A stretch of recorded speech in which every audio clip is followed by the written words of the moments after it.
Hello, everybody. Today, I want to take a look at the concept of the ego.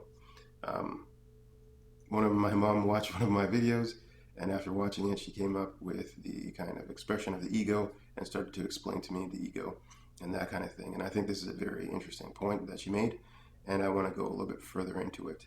Um, Before I get into the actual kind of definition or how self care views the ego, I want to kind of give the proper context. So, I want to say that the definition is going to be simpler than the original kind of definition of the ego. And because of that, I want to put some things in context. So, for example, at the same time that a moral can denote a whole story and is just the condensing of that form, we're going to say this definition is also the condensing of knowledge um, into kind of a more wisdom. Also, I want to point out the fact that when somebody comes up with a new concept and it is new to, let's say, society or the world, it is extremely complex to try to communicate because there's not so much language or experience around that thing.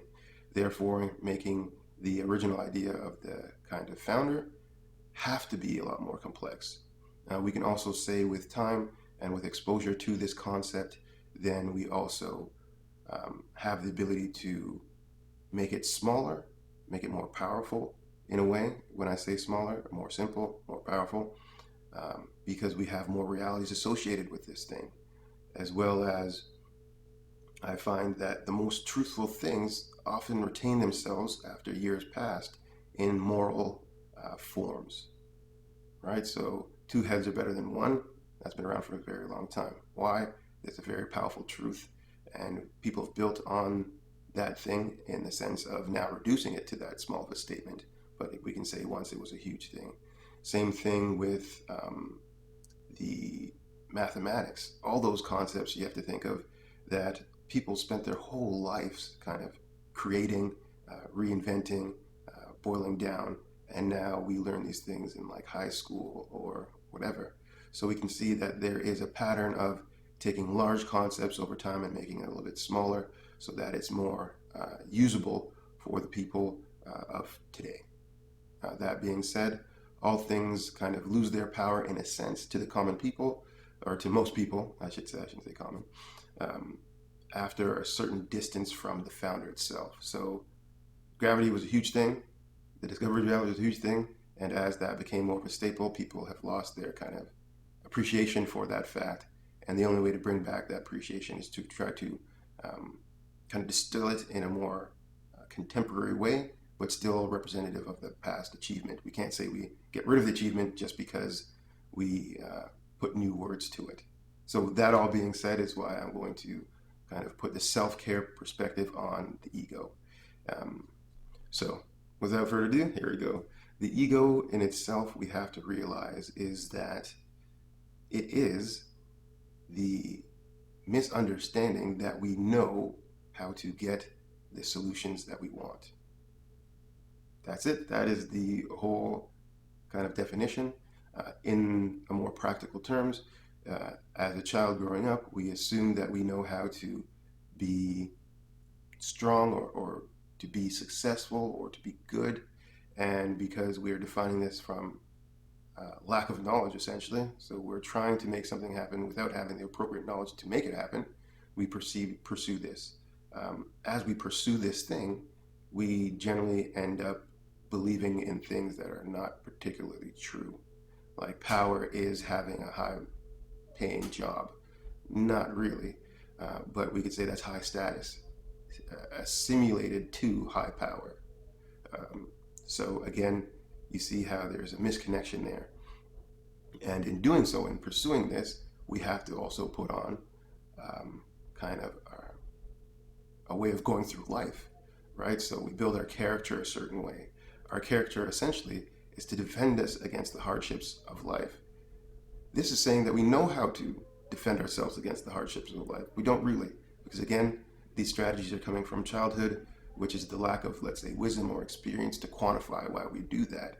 We can say that we defend ourselves by putting up a great barrier in front of us. This is not very effective because putting up that great barrier also deflects all the things that make life meaningful, coincidentally. We can also say we know how to save ourselves by creating nice sword of attacking the things that seem to harm us. Again, this is assuming that the things that are harming us are actually harmful and there's no lessons to learn from it. So in that way, we kind of attack all things that have the deeper lessons for us to kind of become the thing that we want.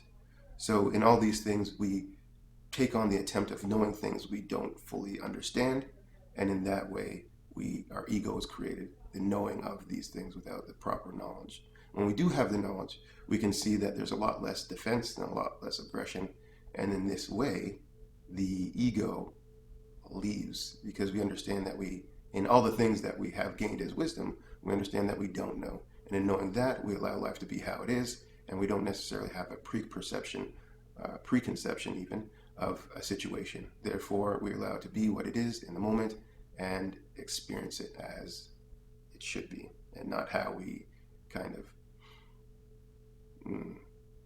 map it out to be, I guess is the best way to put it. So this is something that I wanted to kind of make known in a more powerful, not more powerful, but in a self-care version, I guess is the best way to say it, but always giving kind of homage and attribution to the founders of these concepts, which were the 20th century analysts, psychologists, and those kind of things. So we'll let that be what it is. If you find the definition to be a little bit troubling for yourself, this is fine. I'd suggest that you delve into the understanding of self-care, and in that way it might enlighten you to the path that I'm taking with this redefinition, if you will, for this. And also keep in mind that the power of this concept, which was founded a long time ago, is just being passed down again to a different generation, and in that way making it a little bit more accessible for the majority of people, therefore bringing about the change that the original founders had in mind in the first place. Thank you very much for your time, and I truly appreciate it. Thank you.